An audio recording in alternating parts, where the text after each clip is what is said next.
Welcome back to Stuff About Tutorials. Today we are talking about how to delete Safari favorites on iPhone. Why would you want to know how to delete Safari favorites on iPhone? Well, maybe it is your first time using an iPhone and not sure how to delete Safari favorites on iPhone. So today I am going to show you how to delete Safari favorites on iPhone. Check video description and I will try to leave the written instructions. Deleting Safari favorites on iPhone is quite simple and easy to do, and the process is same for all iOS devices. Let me show how you will delete Safari favorites on iPhone. First of all, open Safari in your iPhone, and now here is my Safari home screen.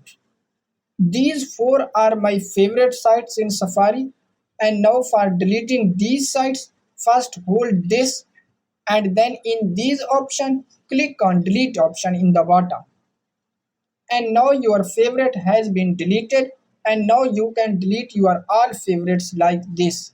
So there you go. If you were wondering how to delete Safari favorites on iPhone, that is the easiest way I know. If you know another way, please leave a comment below. Be sure to subscribe for more videos.